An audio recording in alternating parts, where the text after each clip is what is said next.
Привет, мой хороший. Сегодня поговорим на непростую тему. Никто, никому, ничего не должен. Правда, мы сразу вздрагиваем. Подождите, говорите вы мне в своих комментариях. В смысле? Да это вообще какой-то социопат, который никому ничего не должен. Как? Дети должны родителям, родители должны детям, муж должен жене, жена мужу, там и куча разных вот этих вот схем, в которых кто-то кому-то должен. Но подождите, для того, чтобы в чем-то разобраться, нужно всегда использовать авторитетные источники для того, чтобы смотреть термины. Давайте обратимся к словарю. Что такое долг? Это когда вы берете какие-то средства у кого-то, чтобы потом их вернуть. Подождите, родители брали какие-то средства у детей, чтобы потом их вернуть? Нет.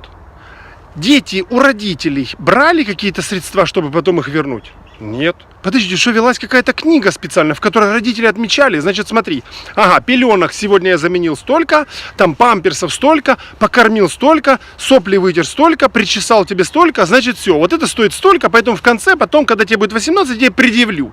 Такого не было. А как же тогда мы говорим должен? А я вам скажу, вы не должны, вы обязаны. А это чуть-чуть разные вещи.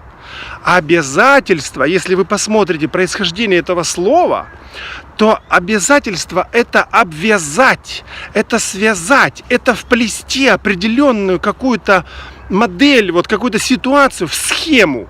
То есть, если ты будешь меня слушать, то я тебя поцелую. Если ты скушаешь кашу, то ты пойдешь на улицу. Если ты будешь хорошим человеком, у тебя будет в жизни там, я не знаю, хорошая жена. Если ты будешь учиться хорошо, значит, ты будешь зарабатывать деньги. Если у нас с детства вложено огромное количество этих обвязаний, но разница в долге и обязательствах колоссальна, между ними пропасть. Почему?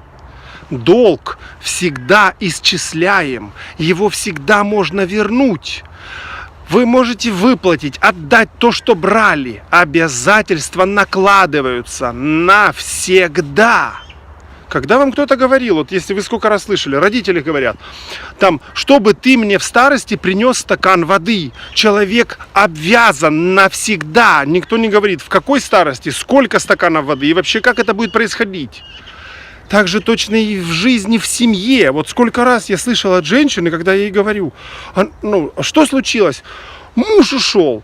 Как он вообще имел право так поступить? Я говорю, а почему вы так считаете? Потому что если он надел кольцо, он мне обязан. Насколько? Навсегда. До конца моих минут, не то что дней.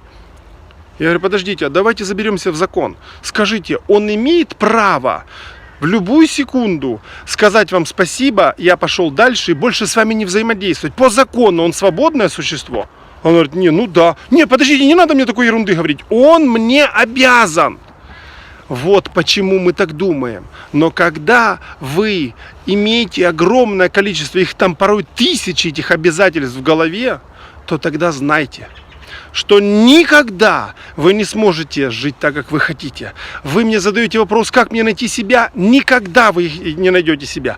Как вы начнете понимать, что вы хотите? Люди пишут мне, говорят, я не знаю свои желания. Никогда. Почему? Потому что пока вы не выполните все обязательства до пункта «я хочу жить так, как я хочу», вы никогда не дойдете, потому что мозг вам будет говорить, ты должен выполнить обязательства, и только потом перейдешь к тому, что ты хочешь. А так как обязательства бесконечны, значит, перейти к тому, что я хочу, у вас не выйдет никогда. Вот ловушка. Что делать? 3 этапа. Первый. Было ли это обязательство вам внедрено, или вы согласились с ним по собственной воле?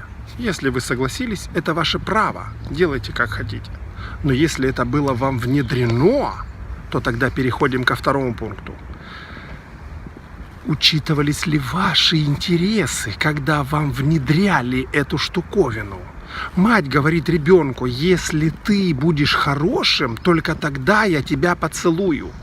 Ты знаешь, родная, если с таким обязательством, тогда целуй сама себя. Мне под условиями это не нужно. Моих интересов здесь нет. Я должен прогнуться, и тогда я получу поцелуй. Чьи интересы?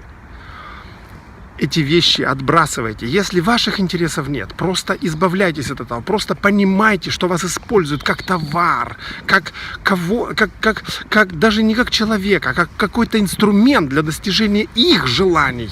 А ваши желания в этот момент в учет не берутся. И там в третьем пункте останутся те, где ваши интересы были учтены. И вот тут, пожалуйста, научитесь мыслить с позиции «я хочу», «мне нравится», «мне интересно», «я люблю». И тогда вы увидите, что даже стакан воды, если вы хотите подать своим родителям, это кайф, а не обязательство. Пройдя через эти 3 этапа, любое обязательство, мы его либо выключим, либо уберем, либо избавимся, либо оставим и переведем в ранг «хочу нравиться». А это и есть жизнь, это и есть кайф, это и есть настоящее пребывание здесь, на этой планете. Обнимаю вас. Успехов. Пишите.